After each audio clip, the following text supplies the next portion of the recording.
हे सर्वार्थ साधिके शरण्ये त्र्यंबके गौरी नारायणी नमोस्तुते महायोगपीठे तटे भीमरत्यं वरुण पुंडरीका यदा तुम मुनींद्रे समागत्य तिष्ठन्त मानंद कंदम परब्रह्म लिंगम भजे पांडुरंगम मस्तक हे पायावरी या वारकरी संतांच्या सर्वांच्या हृदयामध्ये स्थित असणाऱ्या असीम अशा निर्मिकाच्या शक्तीला प्रथमतः विनम्र भावाने अभिवादन करून अखंड महाराष्ट्राचं आराध्य दैवत असणारे खऱ्या अर्थानं हिंदवी स्वराज्याचं देखणं स्वप्न ज्यांच्या कुशीमधून निर्माण झालं त्या स्वराज्य संकल्पिका राष्ट्रमाता राजमाता आऊसाहेब जिजाऊ, स्वराज्य संकल्पक शहाजीराजे भोसले आणि आई वडिलांनी पाहिलेलं देखणं स्वप्न सत्यात उतरविण्यासाठी ज्या सुपुत्रांना अहोरात्र प्रयत्न केले, 33 कोटी देवांची हजारो मंदिरे असतील, परंतु ज्या देवाची मंदिरं कमी आणि तुमच्या या परिसरांना ज्यांच्या पदस्पर्शाने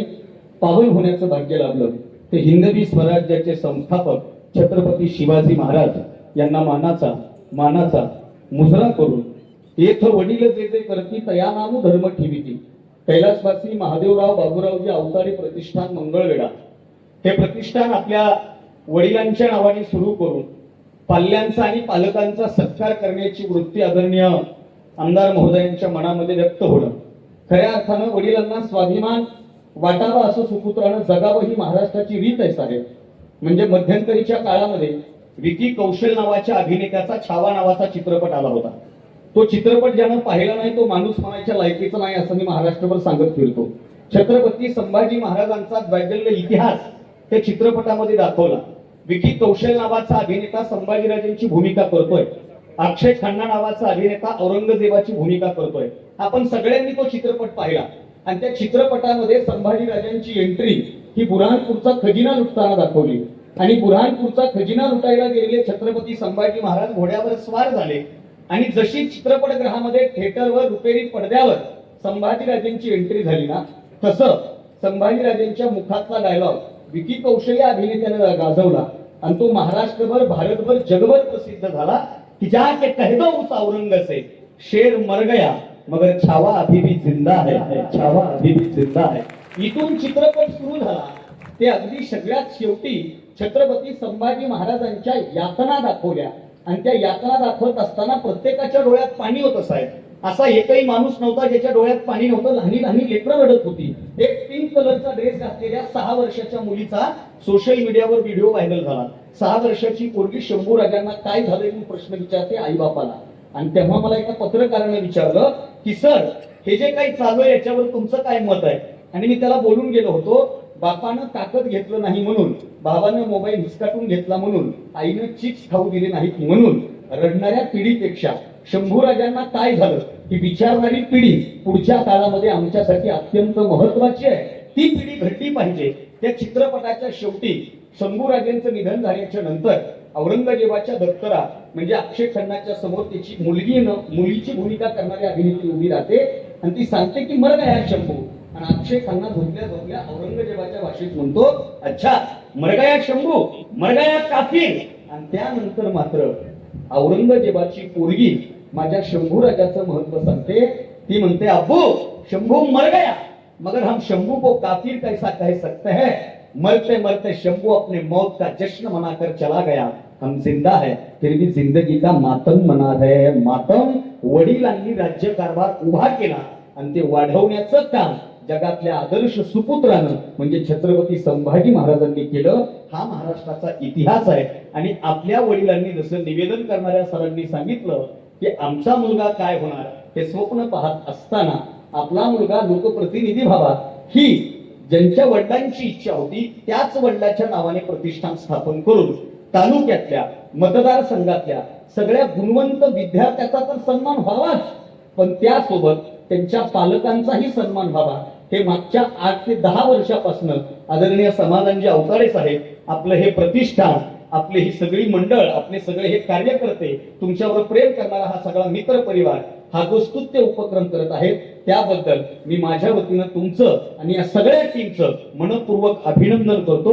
त्याचं कारण आहे कौतुकाची थाप पाठीवर भेटली की माणूस काही अस्तित्व निर्माण करू शकतो.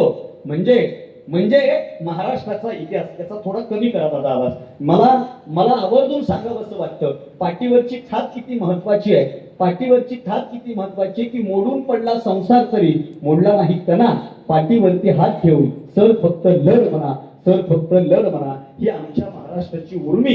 आणि आज या निमित्तानं आपण या विद्यार्थ्यांचा सन्मान करताय. या निमित्तानं खरं तर विद्येची महती पुढे घेऊन जात असताना याच महाराष्ट्राच्या मातीमध्ये ज्यांनी विद्येची महती सांगितले ते महात्मा ज्योतिबा फुल्यांचं तर मला स्मरण होतंयच, पण तुम्ही तुमच्या मनोगतामध्ये एक जागा काढला. या कार्यक्रमाचं प्रास्ताविक एका ताईंनी केलं. या कार्यक्रमाची भूमिका, प्रास्ताविकेतून कार्यक्रमाची भूमिका समजत असते. आज विचार मंचावर या महिला बसलेल्या आहेत. तुम्ही जसा हात वर करायला लावला, मी आल्याबरोबर माझ्या मनात प्रश्न आला होता की या सगळ्या गुणवंत मुली आहेत आणि नंतर माझी इकडे नजर गेली, मग मी माझी नजर खाली गेली. आता त्याच्यावर पुढे बोलतो, पण तुम्ही यांना हात वर करायला लावला. आज यांचा सन्मान होतोय. आज एक मुलगी समोर येते, समोर येऊन ती प्रास्ताविक करते. आज इथल्या नगराध्यक्षा, नगर पदाच्या उमेदवार, पंचायत समिती, जिल्हा परिषदेच्या उमेदवार किंवा जिल्हा परिषदेच्या सदस्या महिला आहेत.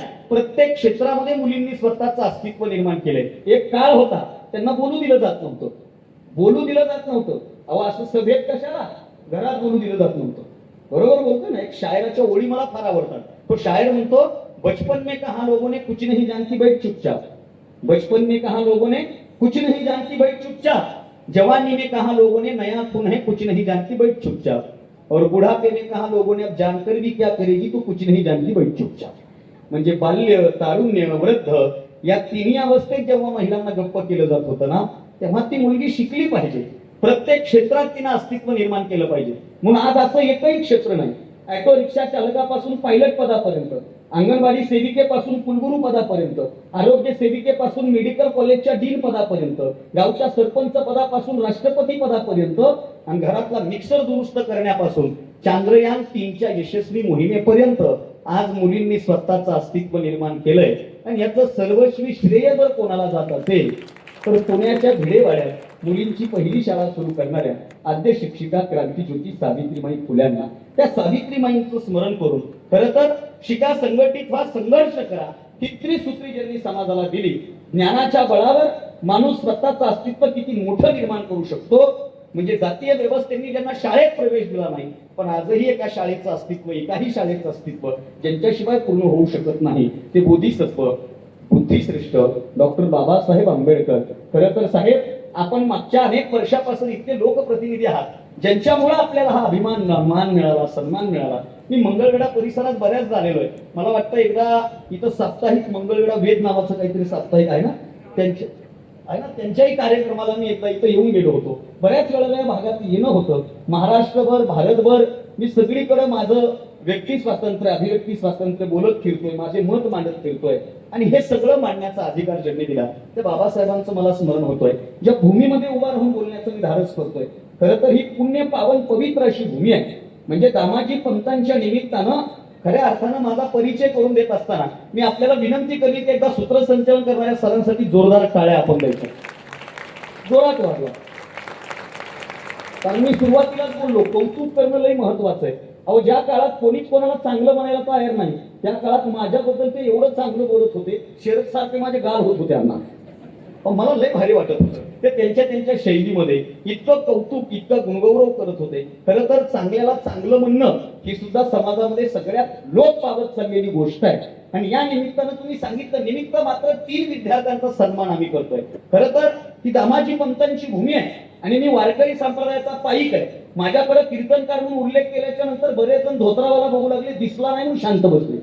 कारण कीर्तनकार म्हणले की लोकांच्या डोक्यात 3 गोष्टी फिट आहेत. कीर्तनकार म्हणले की त्याची भली मोठी गाडी, त्याची बक्क्या बॉडी, लांब लचक दाढी. आपल्याकडे गाडी बाहेर उभी आहे, बॉडी तुमच्या समोर उभी आहे, दाढी आता ठेवायला लागलोय कारण सध्या दाढीवाल्याचा जमाना आहे. वेगळं सांगायची गरज नाही. आपली दाढी नाही, आपली बॉडी नाही, आपली काडीवर माडी आहे, पण रोज खेडोपाडी जाऊन समाज प्रबोधन करत मी महाराष्ट्रभर फिरतोय. आणि तो योग आज आपल्या गावात आहे. त्यांनी माझा परिचय करून दिला आणि मी जर मी मुद्दामून सांगत असतो. या गुणवंत विद्यार्थ्याच्या समोर मला उभं केलंय. मी व्याख्यानं करतो, मी कीर्तनं करतो, मी कविता करतो, मी नाटकाची कार्यक्रम करतो, एकांकिका करतो. ह्या सगळ्या गोष्टी करत असताना मी सध्या डॉक्टर बाबासाहेब आंबेडकर मराठवाडा विद्यापीठामध्ये PhD करतोय. हे सुद्धा मला सांगणं गरजेचं वाटतं. मी BA केलंय, मी MA केलंय, मी MPhil केलंय आणि MPhil नंतर पेट पास आउट होऊन सेट पास आउट होऊन मी आता डॉक्टर बाबासाहेब आंबेडकर मराठवाडा विद्यापीठामध्ये PhD करतोय. मराठीतील भाष्य, कविता आणि रामदास फुटाणेंचं साहित्य असा माझा PhDचा प्रबंध आहे. मी हे का सांगतोय, लोकांना हे बी कळावं की ही शिकलेला महाराज आहे. हे लय महत्वाची गोष्ट आहे. एवढाच आपला धंदा नाही. काल मी अजिंठ्याच्या जवळ होतो, आता इथं उभा आहे. आणि मी पण साहेब एका कॉलेजवर जॉब करत होतो. मी महिनाभर जॉब करायचो, CSD वर जॉब करायचो. मला 12,000 रुपये महिना पडायचा, परवडत नव्हतं. मी सोडून दिलं. म्हणलं महिना 12,000नं काम करण्यापेक्षा महिन्याचे 12च कार्यक्रम करू. आणि सगळीभर महाराष्ट्रभर खरं तर जेव्हा मला रावसाहेब पटेल सरांचा फोन आला, खरं तर आजची तारीख मी महेंद्र थोरवे साहेबांना, आमदार मुरबाडचे, त्यांना दिली होती. पण साहेबांनी सांगितलं की आपल्याला पंढरपूरच्या जवळ कार्यक्रम करायचा आहे आणि तुम्ही नंतर पटेल सरांना विचारा. त्यांना मी म्हणलं सर मी तारीख देतो, मंगळवेढ्यातही व्याख्यान करतो, पंढरपुरातही कार्यक्रम करतो, पण अधिक मास चालू आहे, पुरुषोत्तम मास चालू आहे. पंढरपूरला गेल्याच्या नंतर 10,000 कमी द्या, पण माझं पंढरपूरचं दर्शन आमदार साहेबांच्या निमित्तानं माझं तेवढं करून द्या. वारकऱ्यांना पंढरपुरात येण्यासाठी निमित्त लागत असतं. आणि या निमित्तानं आज आपल्या समोर उभा आहे. दामाजी पंतांचा उल्लेख करत असताना आणि माझी डिग्री सांगत असताना हे मी का सांगतो, याचं कारण असं आहे की वारकरी संप्रदायाचे दामाजी पंत हे फक्त वारकरी भक्त नव्हते, तर त्या काळातले मामलेदार होते. आणि मामलेदार असून सुद्धा त्यांची संवेदनशीलता इतकी जागी होती. आमदार साहेबांनी सांगितलं आम्ही हा कौतुक सोहळा करतोय, सर्वसामान्य घरातल्या लेकरांचा आम्ही इथं सन्मान करतोय. खरं तर मी कार्यक्रमाच्या निमित्तानं, कार्यक्रमाची वेळ 10:15ची होती, 10:15 कार्यक्रम सुरू होणार होता. मी 10:20 मंगळवेढा शहरात आलो आणि फटे सरांना विचारलं, संतोष मिसाळांना फोन केला. ते म्हणले तुम्ही काय करा, आमदार साहेबांच्या ऑफिसला जा. आता मी अशा भागातून आलोय ज्या भागामध्ये आमदार साहेबांच्या ऑफिसला जायचं म्हणजे की टेन्शन येतं, कारण मी परळी मतदारसंघातला आहे. तुम्हाला काही वेगळं सांगायची गरज नाही, तुम्ही फार जाणकार माणसं आहे. आणि माझी येताना चर्चा सुद्धा झाली. माझ्या मनामध्ये वेगवेगळे प्रश्न होते. आपण तिथं जाऊन काय करणार, तिथं वेगवेगळी लोक आलेली असतील, आमदार साहेब त्यांच्या तोऱ्यात असतील, आपल्याला कोण ओळखतं. त्यातल्या त्यात झाला असं साहेब, मी तुळजापूरला रात्री स्टे केला आणि सोलापूरमध्ये आलो. माझ्या ड्रायव्हरच्या चुलत्याच्या अंगावर ट्रॅक्टर गेलं. सोलापूरमध्ये त्याला ST ला बसवून दिलं. ते सोलापूरहून एकटं केलं. मी एकटा गाडी चालवत इथं आलो. बऱ्याच जणांना प्रश्न पडला, त्याच्या अंगावर शर्ट कडक आहे, पण ड्रायव्हर एवढा कडक कसं काय आलाय. वेगवेगळ्या गोष्टी, कारण माझ्याकडे बघून मी वाटत नाही साहेब. लोकांना सांगावं लागतं हे अविनाश भारती तवा लोक मध्ये होय का, ते कळत नाही, आपल्याकडे बघून वाटत नाही. पण मी त्या ऑफिसला बसलो आणि प्रामाणिकपणे सांगतो, मी वस्तुस्थिती बोलणारा माणूस आहे. स्पष्ट वक्ता सुखी भव हा माझ्यावर संस्कार आहे. मी जवळजवळ पाऊण तास तुमच्या ऑफिसमध्ये बसलेलो होतो आणि पाऊण तासामध्ये जेवढे लोक तुम्हाला भेटायला आले त्या प्रत्येक माणसाशी तुम्ही ज्या पद्धतीनं बोलत होतात, ज्या पद्धतीनं त्यांच्या समस्या सोडत होतात, ज्या पद्धतीनं अधिकाऱ्यांना फोन लावून स्पीकरवर फोन टाकून त्यांच्या समोर त्यांचं समाधान करत होतात, सोबतच एक जण तुमच्याकडे काम घेऊन आला होता.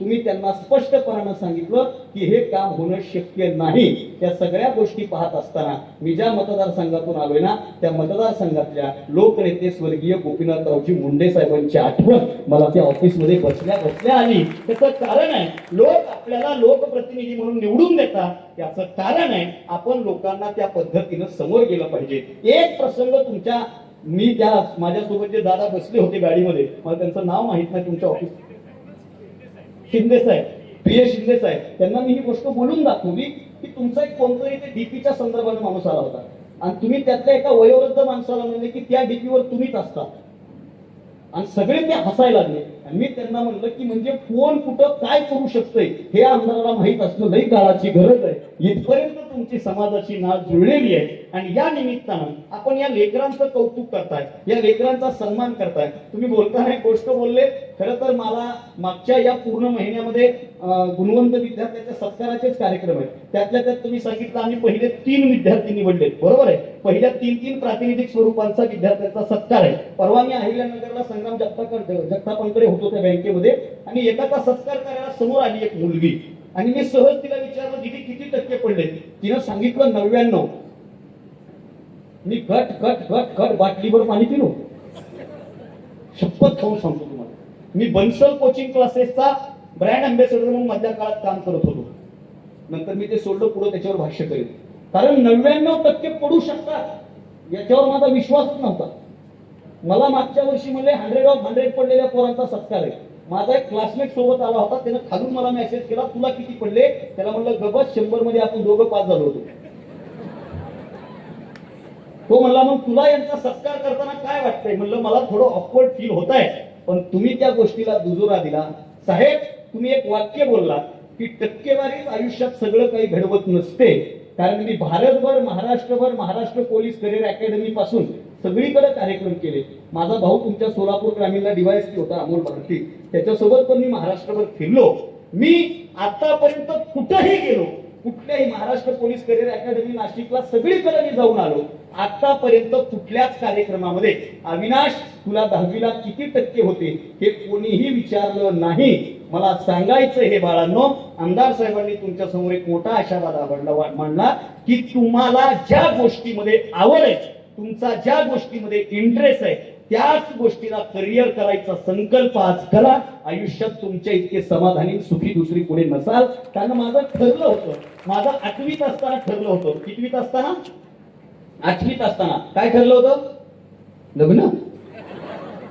माझं 8वीत असताना ठरलं होतं की मला सरांनी उठवलं, सर उठवायच्या अगोदर तुला काय व्हायचंय सांग. मी म्हणलं सर मला महाराष्ट्रातला वक्ता व्हायचंय, सांग तुझं स्वप्न. आणि मी जाहीर सांगितलं मला महाराष्ट्रातला एक वक्ता व्हायचंय, गावागावात माझे बॅनर लागले पाहिजे, फेटा बांधून सत्कार केला पाहिजे, जाताना पैसे देऊन घरी पाठवलं पाहिजे. 8वीत पाहिलेलं स्वप्न आता कुठंतरी पूर्ण होत चाललंय. इथं बसलेल्या सगळ्या गुणवंत विद्यार्थ्यांना माझं सांगणं आहे की तुम्ही आज हा सत्कार करत असताना खरं तर माझ्या डोळ्यासमोर तुमच्या या मंगळवेळ्याचं विजन बसलेलं आहे. आणि तुम्ही आशावाद व्यक्त करत असताना, सन्माननीय सरांनी मनोगत व्यक्त करत असताना इथं एक सुपर स्पेशालिटी हॉस्पिटल व्हावं अशी मागणी केली. आणि मी दुसरी मागणी तुमच्या समोर करणार आहे, इथं सुपर स्पेशालिटी हॉस्पिटल व्हावंच, पण या गुणवंत विद्यार्थ्याचा गुणगौरव सोहळ्याचा फायदा कधी होईल? तर माझी अशी इच्छा आहे, इथं जे हॉस्पिटल होईल ना त्या हॉस्पिटलमध्ये यांच्यापैकीच गुणवंत विद्यार्थी डॉक्टर म्हणून यावे, तेव्हा या कार्यक्रमाचं सार्थकी करा. हा कार्यक्रम का करायचा? ही का गेल्या 8 वर्षापासून कार्यक्रम करायचा? गेल्या 8 वर्षापासून प्रत्येकाच्या घरात तुमची ट्रॉफी जाणं, या लेकरांचा सन्मान होणं, ती सन्मान पुढच्या काळामध्ये यांना प्रेरणा देण्यासाठी आहे. राजकीय हेतू वगैरे या सगळ्या गोष्टी बाजूला राहिल्या, पण तुमची प्रेरणा घेऊन पुढच्या वर्षी सुद्धा माझा सन्मान झाला पाहिजे. आमदार साहेबांनी सांगितलं ठीक आहे, मला 10वीला कमी टक्के पडलेत ना, मी 12वीला चांगला अभ्यास करेन, 12वीला मला चांगले टक्के पडतील, 12वीची माझी ट्रॉफी राहिली ना, 12वीला ती ट्रॉफी इथून घेऊन जाईल. ही चुरस निर्माण व्हावी, ही स्पर्धा निर्माण व्हावी, याच्यामध्ये या कार्यक्रमाचं सार्थकीकरण आहे. एखादा वक्ता येईल, एखादा वक्ता बोलेल, भाषण ठोकेल, निघून जाईल, याच्यामध्ये या कार्यक्रमाची सार्थकता बिलकुल नाही. या कार्यक्रमाची सार्थकता ज्या गुणवंताचा सत्कार केलाय, काही वर्षांनी तोच गुणवंत या कार्यक्रमाचा पाहुणा म्हणून उपस्थित राहणं, या कार्यक्रमाची यशोगाथा आहे, या कार्यक्रमाची यशस्वीता आहे. खरं तर तुम्ही ते कौतुक करताय. आपल्या वेळेला तसं वेगळं होतं साहेब. आपल्या वेळेला म्हणजे मी काय म्हातारा नाही, 30-31 वर्ष वय आहे माझं, पण आपल्या काळामध्ये वेगळं होतं. आपण ब्लॅक अँड व्हाईट पासून छैन्याच्या मोबाईल पासून स्मार्टफोन पर्यंत आलेला आपला प्रवास आहे. आताच्या लेकरांचं तसं नाही, यांचं कौतुक होतंय. 10वी पर्यंत आमचं कौतुक कधीच कुणी केलं नाही. मग आमदार साहेब बसल्या म्हणजे उद्या शाळेचा पहिला दिवस आहे. माझं ऑब्झर्वेशन नाही आहे, बरोबर झाली का नाही चर्चा? उद्या शाळेचा पहिला दिवस आहे. लगेच त्यांना कुणीतरी विचारलं साहेब तुम्ही कुठल्या शाळेत उभारणार आहे? मग लगेच सांगितलं अर्धा तास या शाळेत, अर्धा तास त्या शाळेत. आता मला प्रश्न पडला, पण लक्षात आलं की उद्या शाळेचा पहिला दिवस आहे म्हणून साहेब गुलाबाचे फुलं घेऊन शाळेच्या दरवाजावर उभं राहणार आणि आलेल्या लेकरांना गुलाब देऊन स्वागत करणार. आपल्या लहानपणी असं कुणी स्वागत केलंय का? मला तर 10वी पर्यंत गुलाब भेटला नाही, कुणीच दिला नाही, कुणीच दिला नाही. आपल्या नशिबात गुलाब नाही, निश्चित काठी. बरं, आता हे पालक इथं आले, त्या पालकांचं कौतुक आहे. हे पालक लेकरांना घेऊन आले. आपल्या लहानपणी पालक शाळेत आले का? मला तर माझे वडील शाळेत घेऊन गेलते ना, असं नव्हतं नेलं, चल राजा, चल पिल्लू, चल. मी म्हणलं पप्पा मला नाही शिकायचं, चल. मी म्हणलं मला नाहीच शिकायचं. मी नाही म्हणलो की बापानं बूट काढला, बापानं बूट हाणायचा, मी हुकवायचा. 7 बुट चुकवले, 7, 22 मारले होते. तेवढे बुट खात खात शाळेत गुरुजी बसलेले, गुरुजीला राम राम घातला. गुरुजी म्हणले कसं काय केलं? याला पहिलीत टाका. कानाला हात लावला की पहिलीत होतो. कानाला हात जात होता, मी निघाला नाही. मास्तरना असा ठोका हाणला, इथवर हात आला. पहिलीला दाखला दिला, मी रडायला लागलो. पण आपलं रडणं काय नाजूक नव्हतं, लोळणं, माती उधळणं, लोळायला सुरुवात. माझे वडील माझ्या जवळ आले. साहेब साहेब मी एका सालगड्याचा पोरगा आहे. माझ्या वडिलांनी या भागामध्ये बऱ्याच भागामध्ये सालानं नोकरी केली. माझे वडील सालगडी होते आणि मी एका सालगड्याचा पोरगा आहे, मजुराचा पोरगा आहे. माझे वडील माझ्या जवळ आले आणि माझे वडील लेकरांनो माझ्या कानात एकच वाक्य बोलले. माझा बाप म्हणला, तुला जर लोकांच्या दारात शेण उचलायचं नसेल, तुला जर ऊसतोड कामगार म्हणून फिरायचं नसेल, तुला जर मजुरी करायची नसेल, तर तुला शाळा शिकावीच लागेल. त्याच्या पलीकडे तुझ्याकडे पर्याय नाही. बापाचं ते वाक्य आजही माझ्या काळजात घर करून उभं आहे. म्हणून अविनाश भारती इथं उभा आहे. लक्षात ठेवा, आपल्या आई वडिलांची स्वप्न पूर्ण करणं आपलं कर्तव्य असतं. साहेब काळ बदललाय. माझे वडील निघाले. माझ्या वडिलाला ऊस तोडायला जायचं होतं कारखान्याला आणि माझ्या वडिलांनी काय केलं, सरला म्हणले आजपासून पोरग तुमच्या ताब्यात. आणि खरं सांगतो, मला माझ्या बापानं गुरुजीच्या ताब्यात दिलं आणि माझ्या गुरुजीनं या संधीचं एवढं सोनं केलं. इतका मार खाल्लेला पोरगा आहे मी साहेब. आणि मीच नाही, सगळ्यांनी मार खाल्लाय. आणि ज्यांनी ज्यांनी शिक्षकांचा मार खाल्लाय ते सगळे आता स्टेजवर बसले. हे सांगताना मला अभिमान आहे, याचा मला आनंद आहे. बरं आता मोकळं बोलायचं मी काय घेत नाही कोणाला. कधी कधी बिनकामाचं तरी हाणायचं असतं. घरी डबा झाला नाही, राग राग शाळेत आले. आता मास्तर असला म्हणून घरी काय बोलू शकतो. तुम्हाला चांगला अनुभव, तुम्ही मठावरले थोडेच काय बोलू शकते. घरच्या डब्याचा राग ह्या डब्यावर बदावर बदावर. गुरुजी का मारायला, मागच्या शनिवारी कुठं होता, अहो त्याचा राऊंड झाला. हो झाला की त्याचा राऊंड, असं करायला. बरं रडत रडत घरी गेलो. घरी जाऊन आईला सांगितलं, आई मला सरनं बिनकामाचं मारले. आई म्हणली खान तुझ्या बापाला येईल. मला वाटलं बाप आले सरच्या घरी मोर्चा जाईल. पुन्हा बापानं पालतं घालून तुम्ही. आता थोडं वर्तमानावर या. पालक बसलेत म्हणून बोलतो. वर्तमानाची काय परिस्थिती साहेब. वर्तमानात काही पालक शाळेत जातात आणि शाळेत जाऊन गुरुजीला काय म्हणतात, नोकरी म्हणजे नोकरी करायची. कोणालाही हात लावायचा, लेकराला हात लावायचा. एक तर 9 साल 12 वर्षांनी झाले. कोणालाही हात लावायचा, आपल्या लेकराला हात लावायचा. गुरुजी म्हणले मला काय करायचंय, हाणलं तरी तेवढीच पगार आहे. पण छडी लागे छमछम ही गोष्ट संपलीच आहे. मला सांगायचा भाव काय, पालकांनी थोड्या गोष्टी बदला. विद्यार्थ्याचा गुणगौरव आहे. तुम्ही इथं आलात म्हणून तुम्हाला बोलतोय. साहेब मी बन्सल कोचिंग क्लासेसचा ब्रँड अँबॅसेडर म्हणून काम करत होतो. राजस्थान कोट्याला एका पोरीनं सुसाईड केलं आणि त्यानंतर मी ते काम सोडलं. राजस्थान कोट्याला GEE आणि नीटची तयारी करणारी जी पोरगी आहे, त्या पोरीनं सुसाईड नोट्स लिहिली आणि सुसाईड नोट्स मध्ये फक्त 3 वाक्य होते, डॅडी मला माफ करा, मी खूप प्रयत्न केला, तुम्हाला समजून सांगण्याचा प्रयत्न केला, पण माझ्याच्यानं होत नाही. आता मला अशक्य आहे, मी तुमचे स्वप्न पूर्ण करू शकत नाही, मला माफ करा, असं त्या पोरीनं लिहून ठेवावं आणि त्या पोरीनं आत्महत्या करावी. त्याची बातमी व्हावी, बातमी महाराष्ट्र भारतभर व्हायरल व्हावी आणि त्या पोरीच्या बापाला पत्रकारांना विचारावं तुमच्या पोरीनं सुसाईड केलं, याला जबाबदार कोण. आणि रडत रडत तो बाप म्हणावा याला सर्वस्वी जबाबदार मी आहे, कारण माझ्या पोरीनं मला 10 वेळा सांगितलं पण मी पोरीचं ऐकलं नाही. जर मी माझ्या पोरीचं एकदा ऐकलं असतं तर तुम्हाला माझी मुलाखत घ्यायला यायची वेळ आली नसती. जरा लेकरांचं मन पण पालकांनी समजून घेणं काळाची गरज आहे. हेच कर तेच कर, शेजाऱ्याचा करतोय त्याचा करतोय, तो पहिला आलाय त्याला एवढे पडलेत नाही. इथं प्रत्येकाचा फ्लेवर, प्रत्येकाची कॅपॅसिटी, प्रत्येकाचं क्षेत्र वेगवेगळ्या पद्धतीने ठरू शकतो.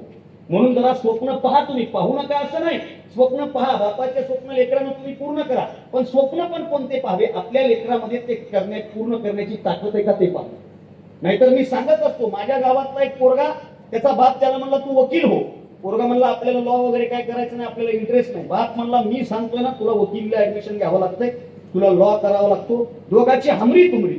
आता गावामध्ये मी महाराज असल्यामुळे ते मला भेटायला पोरग, ते म्हणलं तुम्ही सांगा समजून. मी बी आपण मोठेपणात गेलो त्याला भेटायला. त्याला म्हणलं काका तुमच्या पोराची इच्छाच नाही वकील व्हायची तर तुम्ही त्याला का वकील करताय. म्हातारा म्हणलं मला 4-5 जणांवर केस करायची, वकील घरचा असला की फी लागत नाही. तुला केस करायची म्हणून तू ह्याला का बात करतोय. जरा पालकांनी ही गोष्ट समजून घ्या. माझ्या विनोदाच्या नंतरची गहनता जरा समजून घ्या. तुम्ही स्वप्न पहा, 100% पहा, पण ते स्वप्न पाहत असताना त्या लेकराची कॅपॅसिटी काय, लेकराच्या शिक्षणाचा, अहो ही लेकरं आताच्या शाळेतली लेकरं बघितली ना साहेब, आपल्या काळात काहीच नव्हतं पण आपल्या इतकी आनंदी शाळा कुणीच शिकलं नाही. आताच्या लेकरांकडे सगळं आहे पण आनंद कुठे आहे? उगाच सरकारमध्ये हसत खेळत शिक्षण, डुप्लिकेट हसणं डुप्लिकेट खेळणं, अवघड होऊन बसतं सगळं. अहो शाळा करणं, धिगाणा करणं हे वय आहे लेकरांचं. आता या गोष्टी संपत चालल्या. मारण्याचा अधिकार शिक्षकांना राहिला नाही. मी जाहीर बोलतो, मध्यंतरी तुम्ही इंस्टाग्राम वापरत असाल, रील्स, त्या रील्स मध्ये एक रील्स व्हायरल झाली साहेब.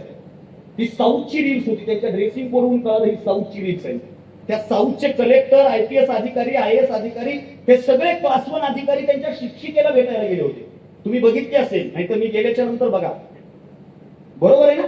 आणि ती 80-85 वर्षाची म्हातारी शिक्षिका, दिवसभर त्यांनी शिक्षिकेसोबत वेळ घातला, दिवसभर.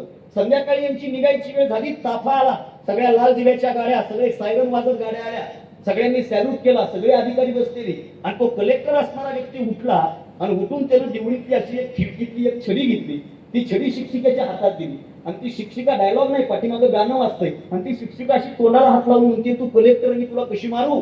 आणि तो कलेक्टर असणारा व्यक्ती म्हणतोय, मॅम मी कलेक्टर फक्त या छडीच्या धाकामुळे, आणि मला त्याची आठवण तुम्ही आता करून द्या. हा विश्वास नावाची गोष्ट ठेवा ना. आदरणीय साहेबांनी नालंदा विद्यापीठाचा उल्लेख केला, मला चांगली गोष्ट वाटली. भारतीय संस्कृती एवढी मोठी आहे साहेब, या संस्कृतीमध्ये गुरुकुल नावाची पद्धत होती. प्रभू रामचंद्रापासून आतापर्यंतच्या काळापर्यंत गुरुकुलामध्ये राहून अभ्यास करण्याची आपली वृत्ती आहे. बरोबर आहे का नाही? म्हणजे ज्ञानोबारांची एक ओवी आहे ज्ञानेश्वरीतली. संत ज्ञानेश्वर महाराज असं लिहितात की जेथ ज्ञान हा पुरुठा तेथ सेवा हा दालवंटा. जिथं ज्ञान मिळवायचंय ना, जिथं ज्ञानाचा पुरवठा आपल्याला आत्मसात करायचा आहे ना, तिथं सेवा द्यावी लागते, तेव्हा तो ज्ञान प्राप्त. अगोदरच्या काळात हे होतं. म्हणजे गुरुकुलामध्ये जाऊन नालंदा विद्यापीठाची काय भूमिका होती? नालंदा विद्यापीठामध्ये गुरुच्या ठिकाणी जाऊन अध्ययन करून गुरुवर विश्वास होता. वर्तमानात बदललंय सगळं, माफ करा मला, मी जबाबदारपूर्वक बोलणारा पोरगा आहे. वर्तमानात सगळ्या गोष्टी बदलल्यात, गुरुवर विश्वासच राहिला नाही पोरांचा, राहिलाच नाही. अहो जुन्या काळामध्ये शिक्षकांनी उडी मार म्हणलं की मारायची, म्हणजे गुरुकुलामध्ये ही विश्वासाची ताकद होती. आता विश्वास राहिलाय का? नाही राहिला. याला कारणीभूत काही गोष्टी आहेत. शिक्षकांवर किती विश्वास होता अगोदरच्या काळामध्ये? गुरुकुलामध्ये राहणारे विद्यार्थी, एक वाचनात फार गोष्ट माझ्या सुंदर आली. एका आश्रमात 3 विद्यार्थी होते. बाळांनो माझ्याकडे बघा, मन लावून ऐका. एका आश्रमात 3 विद्यार्थी होते आणि त्या 3 विद्यार्थ्यांना घडवण्याचं काम गुरुजी करत होते. गुरुजी म्हणजे शिक्षक करत होते. आणि शिक्षक कधी परीक्षा घेतील सांगता येत नाही. एके दिवशी गुरुजींनी 3 मुलांना रात्री बोलवलं. त्यांना सांगितलं मला उद्या प्रवचनासाठी बाहेर जायचंय. विद्यार्थी म्हणले जी गुरुजी, मी उद्या प्रवचनाला बाहेर जाणार आहे, पण मी तुम्हाला एक काम सांगणार आहे. काय काम आहे? आपल्या नदीपासून एक 500-700 मीटरवर नदी आहे. हो गुरुजी. नदी किनारी आपला आश्रम आहे. त्या नदीला पाणी आहे. हो गुरुजी. त्या नदीतलं पाणी आपल्याला इथं एका रांजणात आणून भरायचंय. पोरं म्हणले ठीक आहे गुरुजी. गुरुजी झोपले, विद्यार्थी झोपले. सकाळी विद्यार्थी उठले. एकानं घागर घेतली, एकानं माठ घेतला, एकानं हंडा घेतला. तिघांनी त्या घागरी, हंडा, माठ घेऊन नदी किनारी गेले. त्याच्यात पाणी घेतलं, रांजण भरला. सकाळी गुरुजी उठले, रांजणातलंच पाणी काढून गुरुजीला दिलं. गुरुजींनी विचारावं भरला रांजण? पोरं म्हणले हो भरला गुरुजी. गुरुजी म्हणले भरलेला रांजण रिकामा करा. जुनी कथा आहे, पोरांनी एका मिनिटात रांजण रिकामा केला. वर्तमानात असं होऊ शकत नाही. वर्तमानामध्ये जर पोराला रांजण भरायला लावलं तर ते भरणारच नाही. आणि जर भरलेला रांजण गुरुजीने रिकामा करायला लावला, पागल झालं तरी झोप झाला नाही का? मॅडम सोबत खालीवरी झालं काय माहिती? भरान रिकामा करा, एवढाच काम धंदा आहे का काय आपल्याला? हा, पोरं भरणारच नाही. पोरांनी लगेच रांजण रिकामा केला. गुरुजी म्हणले आता परत भरा. पोरांनी हंडा उचलला, पोरांनी लगेच घागर उचलली, माठ उचलला. तिघही नदी किनारी निघाले. गुरुजी म्हणले थांबा, तो रांजण भरायचा आहे, पण या माठानं नाही भरायचा, या घागरीनं नाही भरायचा, या हंड्यानं नाही भरायचा, मी जी वस्तू देईल त्यानं भरायचा आहे. पोरं म्हणले ठीक आहे. हंडा, माठ, घागर खाली ठेवली. गुरुजी आश्रमात गेले. आश्रमातून गुरुजींनी दुर्डी आणली. दुर्डी कळते ना? दुर्डी कळते ना? आता दुर्डीमध्ये पाणी बसतं का? माझ्या घरी माझी आजी ज्वारी धुवायला दुर्डी वापरायची. म्हणजे बादलीवरती ज्वारी, दुर्डी ठेवायची, त्यात ज्वारी टाकायची, पाणी टाकायचं, कोंडा वर यायचा, कोंडा असा भरायचा. मी ग्रामीण भागातला माणूस, बरोबर आहे का? दुर्डीमध्ये पाणी बसत नाही. आता गुरुजींनी दुर्डी दिली, तिघांनी दुर्ड्या घेतल्या. गुरुजी गेले प्रवचनाला, तिघं नदी किनारी गेले. दुर्डी बुडवली, पाणी गळालं. दुर्डी बुडवलं, पाणी गळालं. ते तिघातला एक जण म्हणला गुरुजीनं बिनकामाची परेशानी लावली, उगं बेजार होण्यात काय अर्थ नाही. त्यानं दुर्डी फेकली, आश्रमात गेला, निवांत झोपला. राहिले किती राहिले? 2. दोघं जण दुर्डी बुडवत होते, पाणी गळत होतं. दुर्डी बुडवत होते, पाणी गळत होतं. त्या दोघातला एक जण म्हणला जाऊन झोपलाय तो शान आहे. उगं येते ह्याच्या मागे बेजार होण्याचा अर्थ नाही, त्याच्या मागे जाऊ. आणि हे कळलं पाहिजे कोणाच्या मागे जायचं. हा दुर्डी इथं आता कळायला आता जावं का जाऊन झोपावं, त्यानं दुर्डी फेकली, तो आश्रमात जाऊन झोपला, राहिला एकच पट्ट्या. दुर्डी बुडवत होता, पाणी गळत होतं, दुर्डी बुडवत होता, पाणी गळत होतं. बाळांनो 4 तास तो दुर्डी भिजवत होता. आणि दुर्डीचं एक वैशिष्ट्य आहे, दुर्डी बनलेली असते बांबूच्या काड्यापासून. आणि बांबूचं वैशिष्ट्य असं असतं, जेवढा बांबू भिजत असतो ना तेवढा बांबू फुगत असतो. 4 तासानंतर बांबू फुगला. बांबू फुगल्यामुळे त्या ज्या सांड्या आहेत ना त्या सांड्या बुजल्या गेल्या. सांड्या बुजल्या गेल्यामुळे दुर्डीत पाणी साठलं. एकट्या पोरानं रांजण भरला. संध्याकाळी गुरुजी परत आले. आता माझा अर्थ ऐका, ज्या 2 पोरांनी गुरुजीचं न ऐकता दुर्ड्या फेकून आराम केला होता ना ते पोरं गुरुजी समोर शर्मेनं मान खाली घालून उभे होते. आणि ज्या पोरानं गुरुजीवर विश्वास ठेवून दुर्डीत पाणी भरलं होतं ना तो सरांसमोर असा छाती काढून उभा होता. आयुष्याचं गणित असंच आहे, जो योग्य वेळी शिक्षकांचं ऐकत नाही ना भविष्यात शिक्षक दिसले की शर्मेनं मान खाली घालतो. आणि जो शिक्षकाचा ऐकतो ना शिक्षकाच्या बाजूला खुर्ची टाकून बसण्याच्या लायकीचा होत असतो. ही एक साधी गोष्ट समजून घ्या. गुरुजींना प्रश्न पडला, गुरुजींनी त्या दोघांना पाठवलं. ज्यानं रांजण भरला त्याच्या खांद्यावर हात टाकला. खांद्यावर हात टाकून गुरुजींनी विचारावं, काय रे तू काय एकट्याने रांजण भरला? पोरगा म्हणला, तुम्ही दुर्डी दिली तेव्हाच संशय आला होता. पहिला पोरगा गेला तेव्हा थोडा कॉन्फिडन्स गेला, दुसरा पोरगा गेला तेव्हा तर हातपाय गळाले. मग तू पण जायचा, आराम करायचा, तुझा आराम झाला असता. पोरगा म्हणला, गुरुजी गळणाऱ्या प्रत्येक पाण्यासोबत मनामध्ये वेगवेगळे प्रश्न होते, पण जसं मी दुर्डीत पाणी घेत होतो ना त्याच्यामध्ये मला माझी प्रतिमा दिसायची. आणि मी त्या पाण्यातल्या प्रतिमेसोबत संवाद साधायचो तेव्हा माझी प्रतिमा मला सांगायची की बेट्या जर तुला हे काम तुझ्या गुरुनी सांगितलं असेल तर त्याच्यामध्ये काहीतरी तथ्य असलं पाहिजे. गुरुजी गळणाऱ्या पाण्यापेक्षा तुमच्या सांगण्यावर माझा विश्वास होता आणि त्या विश्वासामुळं मी हा रांजण भरू शकलो. आयुष्याचं गणित असंच आहे बाळांनो, आपण आपल्या भोवती आपल्याला मार्गदर्शन करणाऱ्या लोकांवर विश्वास ठेवला ना आपल्या आयुष्यात यश नावाची गोष्ट मिळते. पहिली गोष्ट आपल्याला सांगणाऱ्या लोकांवर विश्वास असला पाहिजे. दुसरी गोष्ट आपल्याला स्वतःवर विश्वास असला पाहिजे. स्वतःवर विश्वास पाहिजे, कॉन्फिडन्स पाहिजे, ओव्हर कॉन्फिडन्स नाही. हा ती लई मोठी गोष्ट आहे ना. ओव्हर कॉन्फिडन्स मध्ये गेले काय काय किती गेले मला वेगळं सांगायची गरज नाही. हो अहो ते आमच्या शेजारचं एक पोरगैस आहे, ते जरा बोबडं बोलते, बोबडं कॉन्फिडन्स वाढते पण लोकांची.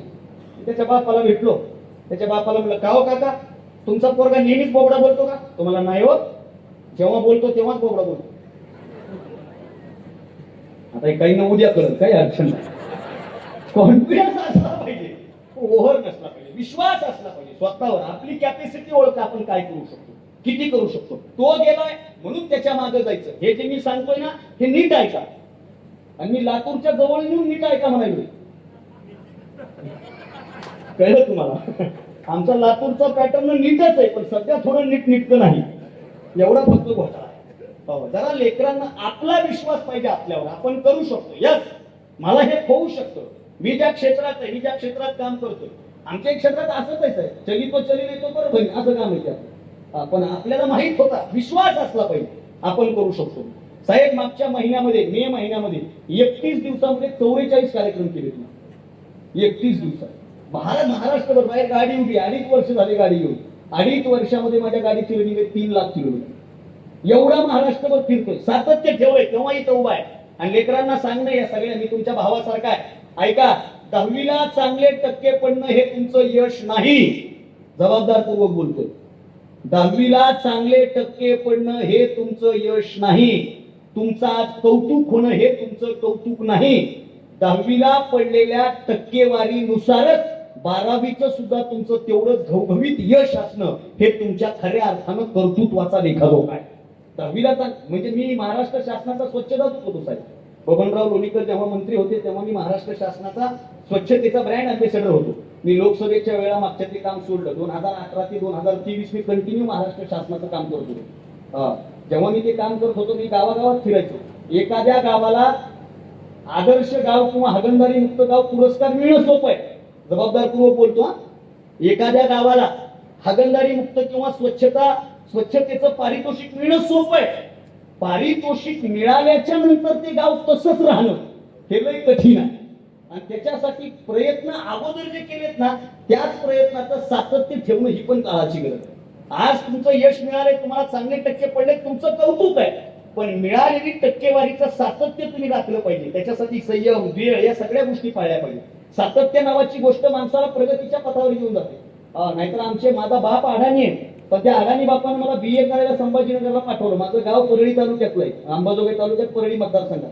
पण मी BA करायला जेव्हा संभाजीनगरला गेलो, माझ्या एका मित्राने विचारलं तू एवढ्या लांब BA करायला काय गेला, आणि BA ला कुठं रोज कॉलेज करावं लागतं. हे आता काही डोक्यात आहे ना, BA ला कुठं रोज कॉलेज करावं लागतं. मी माझ्या वडिलांना विचारलं होतं, पप्पा तुम्ही मला कसं काय पाठवलं. माझ्या वडिलांनी माझ्या सरांचं एक वाक्य सांगितलं. वडील म्हणले तुझ्या सरांचं काय वाक्य होतं, फुपुरड्यात चालणारे बैल, शेतकऱ्याच्या घरातले आपण, फुपुरड्यात चालणारे बैल जर एखाद्या दिवशी हायवेला लागले ना तर त्यांचे पाय निश्चित असतात. बरोबर आहे ना. रोज फुपुरड्यात चालणारे बैल एक दिवस हायवेला लागले की त्यांचे पाय निश्चित असतात. त्याच्यामुळे शेतकरी अधून मधून बैलाला हायवेला नेत असतो, पाय निष्ठू नये म्हणून. आपल्याला ग्रामीण भागामध्ये मिळालेलं यश शहरी भागामध्ये सुद्धा तेवढंच ताकदीने जर टिकवायचं असेल तर तुम्हाला ते सातत्य ठेवणं काळाची गरज आहे बाळांनो. आणि तर तुम्ही ठेवावं. हा आशावाद आहे. सातत्य माणसाला मोठं करतं. अहो हे 10वीचा सर लय अवघड आहे. मला 10वीला किती टक्के पडले होते सांगायची गरज नाही. एवढंच सांगतो, मी पेढे सुद्धा वाटले नव्हते. आता पेढे वाटणं मी लय अवघड आहे ना. त्या लेकराला 10वीला चांगले टक्के पडले, हे स्वीट मार्क मध्ये गेलो. या लेकरांना चांगले पेढे घेतले, चांगले स्वतः खाल्ले नाही. पेढ्याचा बॉक्स घेऊन गावात गेलो.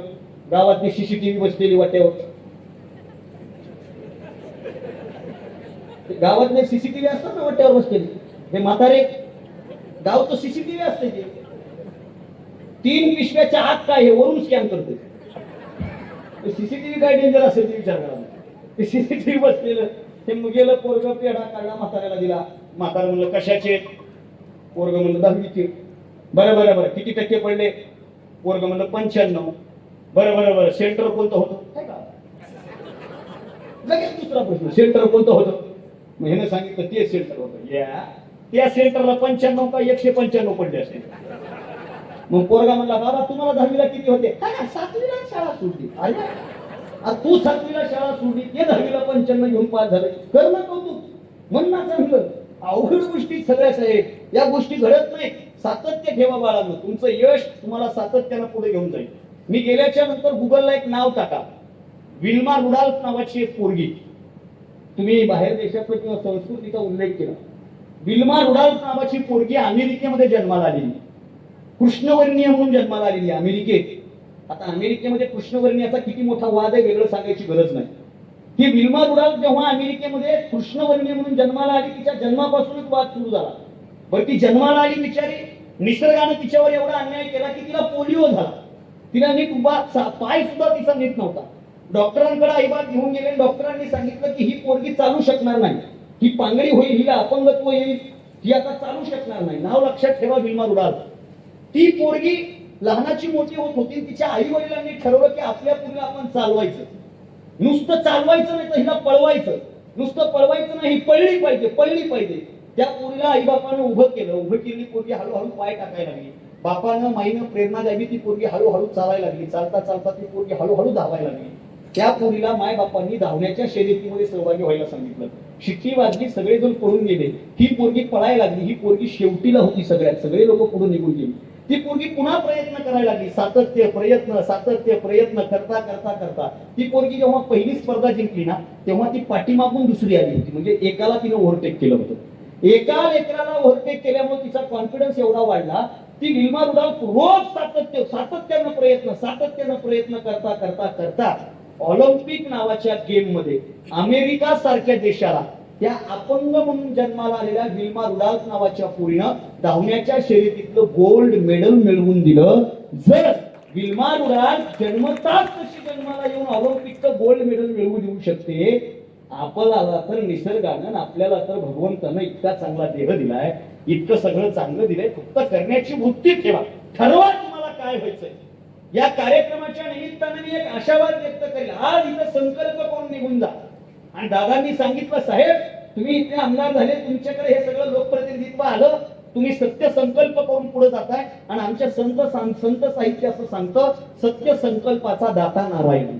तुम्ही संकल्प करा, ठरवा, चांगलं ठरवा. यश तुम्हाला काय व्हायचं ठरवा. आमचं दुर्दैव आहे, आमचं ठरत नाही काय करायचं. आमच्या समोर जसा माणूस येईल तसं वाटतंय आपण भाऊ.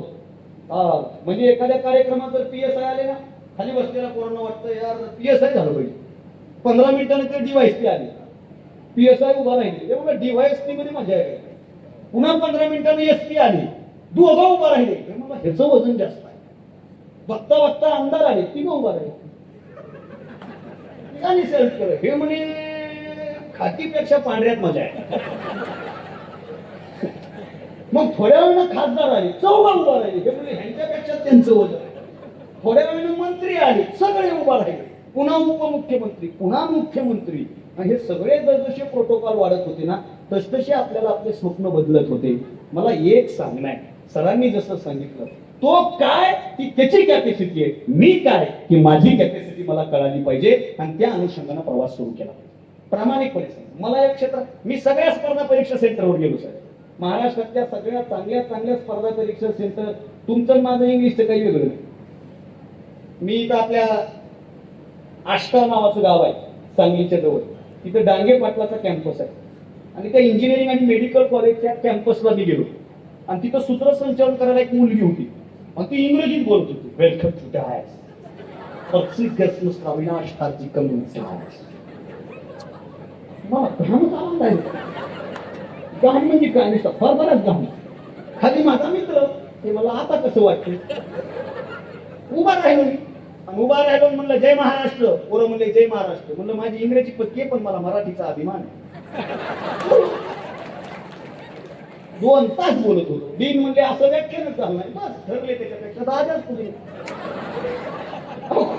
असलं पाहिजे ना, दुसऱ्याचं काहीतरी होत नाही, आपल्या आपल्या भाषेत आणि आपला कॉन्फिडन्स कमी होऊ द्यायचा. हे माझा स्वभाव. एवढा फिरलोय मी, एवढा. मगाशी त्यांना म्हणलं मी महाराष्ट्रातल्या कमीत कमी 170 आमदारांसोबत कार्यक्रम केले, सगळ्यासोबत. पण आपण नाही, एकदम कॉन्फिडन्स नाही, फक्त ओव्हर नाही, कॉन्फिडन्स असला पाहिजे आणि आपल्या आपल्या भाषेत. मला तुमचं एक वैशिष्ट्य आवडलं, तुम्ही तुमच्या भाषेत बोलले, ते लय गरजेचं. मला हे लय आवडते, आपल्या भाषेत बोलायचं, जसं आहे तसं राहायचं, उगा आव आणून राहायचं नाही. ऍक्च्युली काय झाले ना, बस पटकन सांग काय झाले. ऍक्च्युली ना, आता इलेक्शनचं वाद चालू आहे सांगतो. आमच्या गावात ग्रामपंचायतीचं इलेक्शन लागलं, एक म्हातारा म्हणला सगळा गॅस मी आधीच काढून ठेवता. तुला गॅस, त्याला गॅस म्हणायचं होतं, गॅस. ऍक्शन मध्ये गॅस म्हणलं, कशाला? आपली तशी भाषा. आता मी मराठीत PhD करतोय का नाही? मला प्रमाण भाषा बोलता येत नसेल का? मी तुम्हाला बोलू शकतो, बाळांनो तुम्हाला आयुष्यात यशस्वी व्हायचं असेल तर प्रयत्न करत राहा. पटत नाही काय? आता मी मराठीत PhD करतोय, मी घरी जाऊन आईला म्हणावं मातोश्री उठा बरं जाग्या. आपणास माहिती आहे, सकाळी मंगळवेढा, दुपारी पंढरपूर आणि संध्याकाळी जाताना तुळजापूरच्या पुढे कार्यक्रम, असे 3 कार्यक्रम करून आम्ही घरी आलो.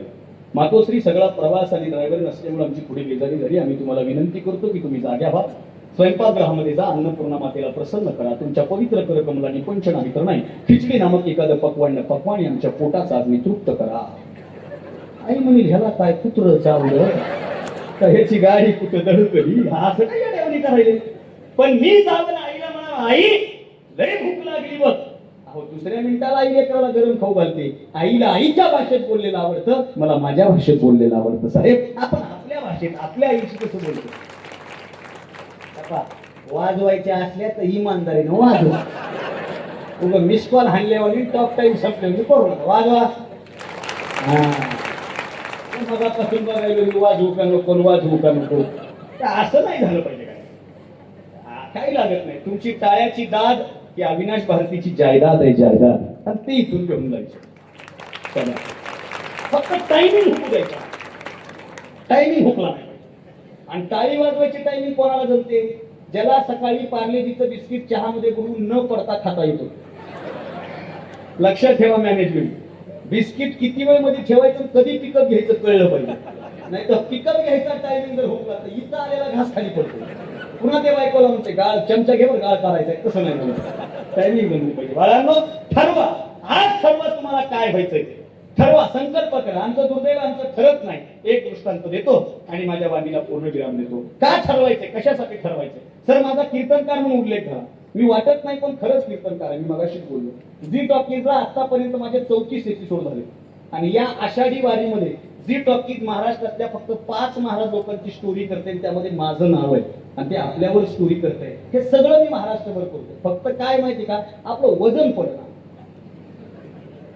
आपला साधा कारभार. उगं हे बायकोनं मेहुणीच्या लग्नात घेतले म्हणून एवढं कडक घातलं. अहो लय किस्से. आता तुम्ही बॅनरवर फोटो टाकला नाही माझा.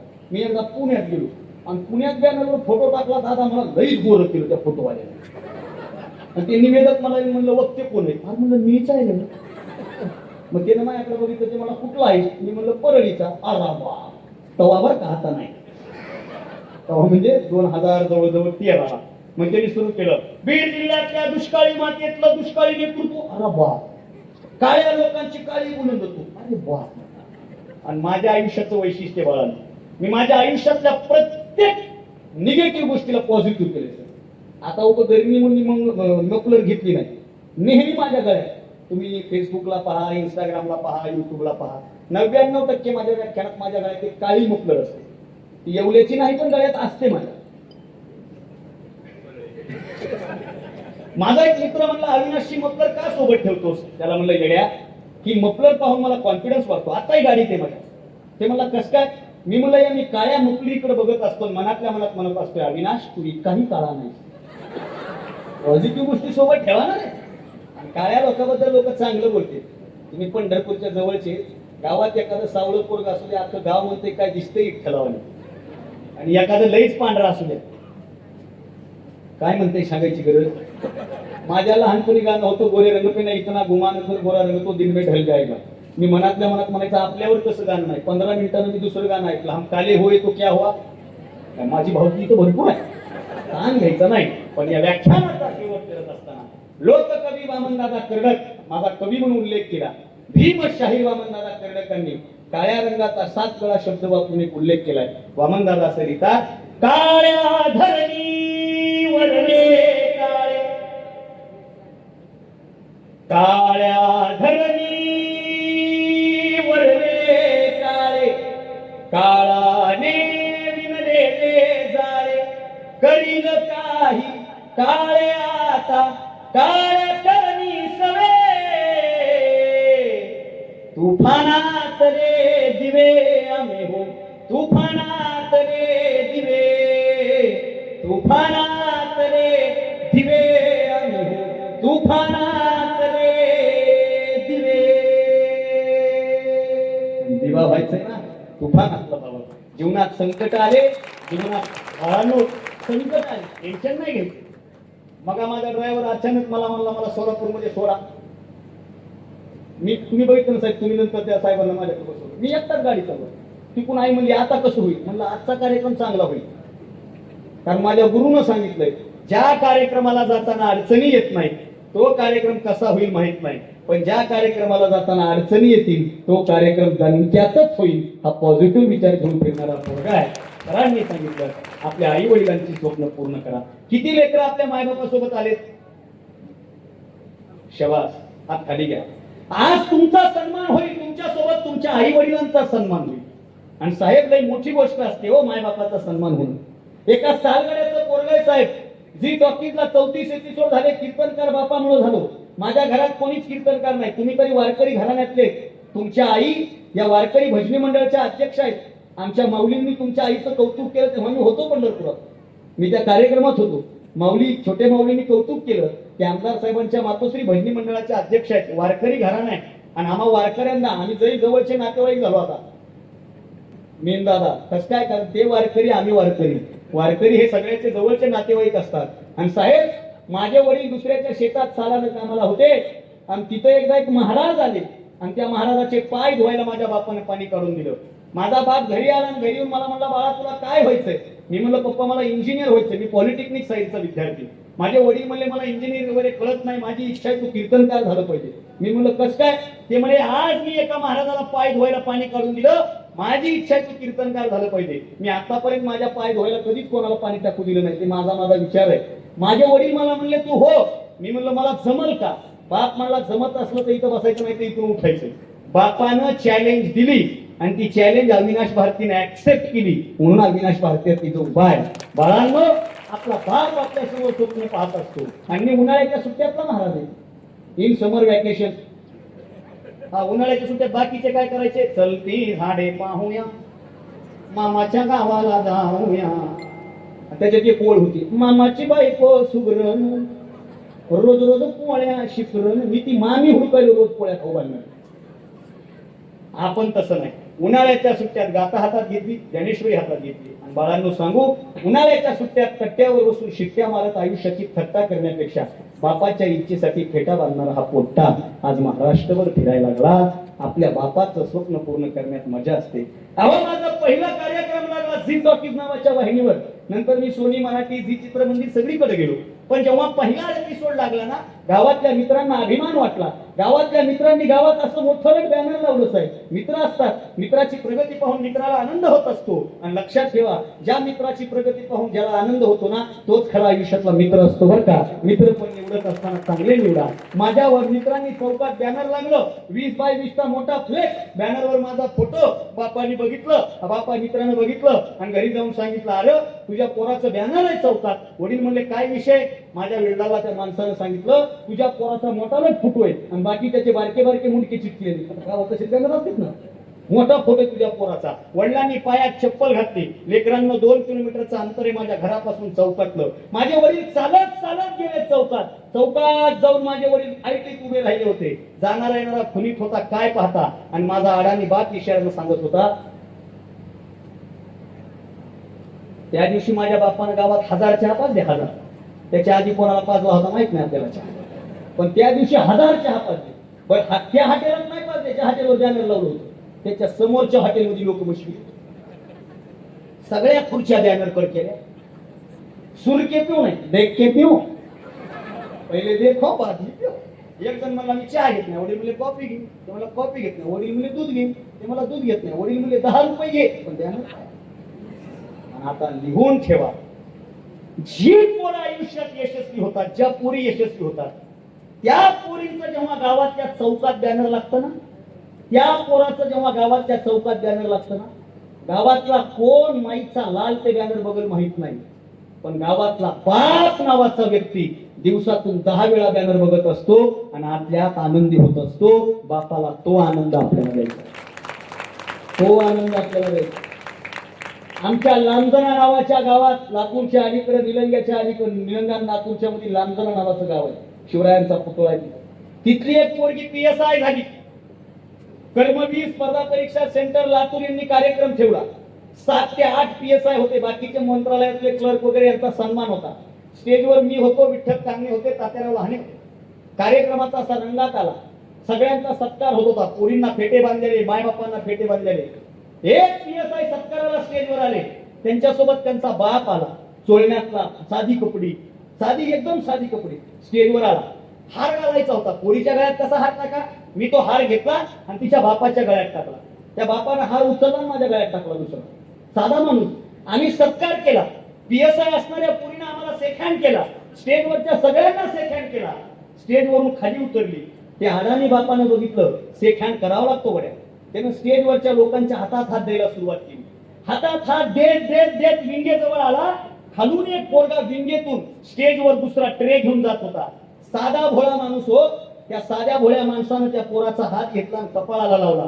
लेकरांना एक वाक्य लक्षात ठेवा, आपल्या मायबापाचा हा भोळेपणा एक दिवस आपल्यामुळे स्टेजवर मिरवला पाहिजे. याच्यासाठी यशस्वी झालं पाहिजे, दुसरं कारण नाही यशस्वी होण्यात. वडील घरी आले साहेब, टीव्हीच्या समोर वडील बसले.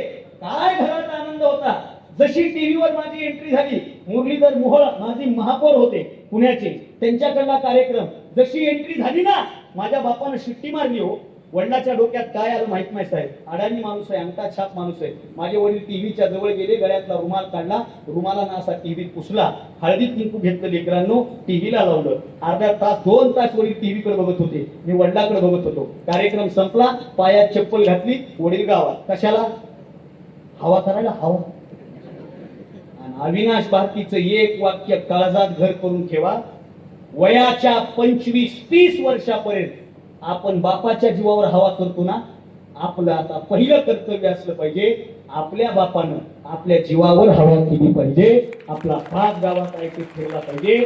अर्ध्या तासानं वडील घरी आले, जेवायला बसलो. आता मी जास्त दिवस घरी नसतो, मागच्या डिसेंबर पासून बाहेर सीझन आहे ना, घरी नसतोच मी. आता मिळत नसतो मला घरी. पण ज्या दिवशी मी घरी असतो, बापाच्या ताटाला ताट लावून जेवण करतो. आणि जेवण करताना अडाणी बापाला विचारलं, पप्पा आज दसरा नाही, दिवाळी नाही, लक्ष्मी पूजन नाही, तुम्ही टीव्हीला हळद कुंकू का लावलं आणि माझा बाप म्हणला येड्या त्या डबड्यात आतापर्यंत दुसरे हिरो बघितले, आज माझा हिरो डबड्यात गेला म्हणून डबड्याला हळद कुंकू लावलं.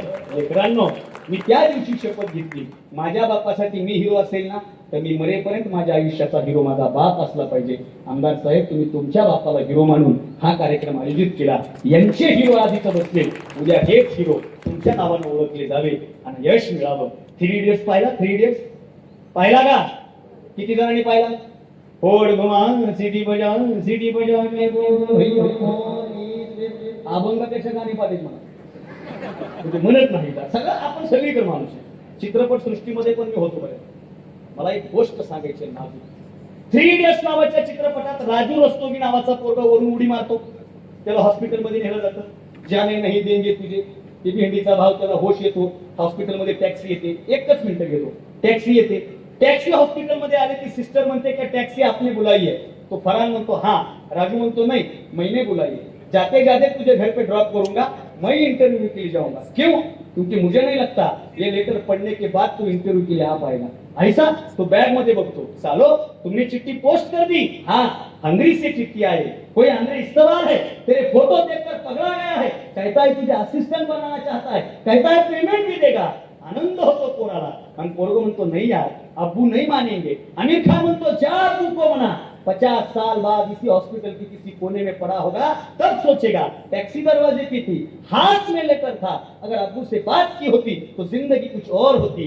सीन इथून सुरू होतो. घरी बापाने लॅपटॉप घेतलेला, पोरगा दादा येतो, क्या हुआ आज तुम्हारा इंटरव्यू था. अब्बू मैं नहीं गया. क्यों नहीं गया? अब्बू मैं इंजीनियर नहीं बनना चाहता, बन भी गया ना तो बहुत खराब इंजीनियर बनूंगा. अब्बू अब्बू मुझे नहीं समझ में आती इंजीनियर, मुझे जानवरों से लगाव है, मैं फोटोग्राफर बनना चाहता हूँ. हाँ, और अंशु अभी भी तुम्हारे दिमाग के साथ खेल रहा है. नहीं अब्बू मैं क्या करूं, कपूर साहब क्या कहेंगे, लोग क्या कहेंगे. हम तो पोरगा बोलतो अब्बू कौन कपूर साहब. कपूर साहब का तो पहला नाम तक मुझे मालूम नहीं. मेरे रूम में एसी लगाकर खुद गर्मी में कपूर साहब ने अब्बू आप सोए थे. कपूर साहब को क्या लगता है इससे मुझे फर्क नहीं पड़ता.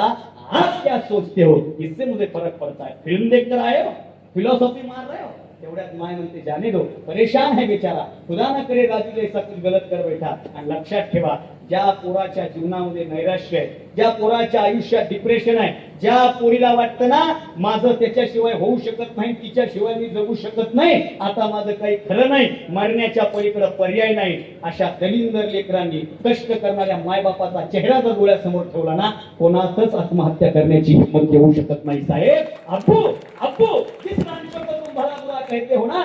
तो बाप जातो सोप्यावर बसतो, तो फरान जातो, फरान बापाच्या समोर गुडघ्यावर बसतो, खिशातून पाकिट काढतो आणि पाकिटातला एक फोटो दाखवून म्हणतो अब्बू उस रांचो ने आपकी और अम्मी की एक तस्वीर मेरे जेब में रखी है और वो कहता है जब भी तेरे दिल और दिमाग में सुसाइड जैसा स्टूपिड ख्याल आएगा उस वक्त उस तस्वीर की तरफ देखना और सोचना पोस्टमार्टम की हुई बॉडी उनके सामने आएगी, तब ये हंसी कहाँ चली जाएगी. अब्बू मैं आपके हंसी के लिए आपको मनाना चाहता हूँ. आणि लेकरांनो, ज्या पोरांनी आईच्या डोळ्यातला आनंद आणि बापाच्या चेहऱ्यातलं समाधान शोधलं ना, तो पोरगा आयुष्यात प्रतिनिधी करणारा समाधान होऊ शकतो. असंच अस्तित्व आपण निर्माण करावं या आशावादासह आपण मला बोलवलं. आपले आभार व्यक्त करत असताना विचार मंचावरल्या सगळ्या मान्यवरांसाठी जोरात टाळ्या वाजवा. साहेब, हे माणसं मला आवडली, नाहीतर बऱ्याच कार्यक्रमातली लोक येतात साहेबाला तोडतात तिथे. मला गडबड आहे, मला गडबड आहे, मला गडबड आहे, काम काहीच नसते. सगळे मान्यवर बसून राहिले, टाळ्या वाजवा. आपला स्पष्ट स्वभाव, लई डेंजर माणूस आहे. यानंतर या आयोजन टीम साठी जोरात टाळ्या वाजवा. रावसाहेबजी फटेसर, त्यांची टीम सगळी, यांच्यासाठी दादांचे बंधू उद्योजक असणारे त्यांच्यासाठी पण जोरदार टाळ्या वाजवा. चला चला. यानंतर विशेष टाळ्या वाजवा फोटोग्राफर साठी. दादा, ए दादा, माझे पाठवा म्हणून तुमच्यासाठी टाळ्या आहेत त्या. यानंतर निवेदन करणाऱ्या दादांसाठी काय आवाज आहे तुमचा, त्या आवाज. आणि विशेष टाळ्या वाजवा साऊंड सिस्टम साठी. वा वा, तुम्ही एकट्याने लावली का दोघांनी? घाबरू नका, महाराष्ट्राची 3 गाणं लावली सध्या, काय टेन्शन घ्यायचे. पण सिस्टम लागणं काळाची गरज आहे आणि हॉल मध्ये सिस्टम लागली. दादा, टाळ्या वाजवा त्यांच्यासाठी जोरात. पत्रकार बांधवांसाठी सुद्धा टाळ्या वाजवा जोरात. यानंतर सगळे पुरुष टाळ्या वाजवतील महिलांसाठी, सगळे पुरुष. जाऊ द्या, ज्याला ज्याला विश्वास आहे मी पुरुष आहे असा प्रत्येक जण टाळी वाजवतो. मला इजी घेऊ नका. आणि दोनदा सांगून मी ज्या घड्याने टाळी वाजवली तो घडी आहे का नाही हा प्रश्न आहे मला. वाजवा जोरात. आता इमानदारी बघा, तुम्ही वाजवा. फक्त ह्याच्यामुळे 1,500 महिना, 1,500 2 झाला. साधी गोष्टच नाही. आपण मला बोलवलं, इथून पुन्हा पंढरपूरला जाऊन बोलायचंय. वेळेची मर्यादा आहे. जगलो वाचलो आणि आपला योग दादा जुळून आला तर मी पुन्हा येईन.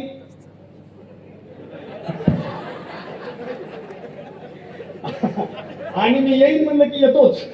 आपण मला बोलवलं त्याबद्दल आभार.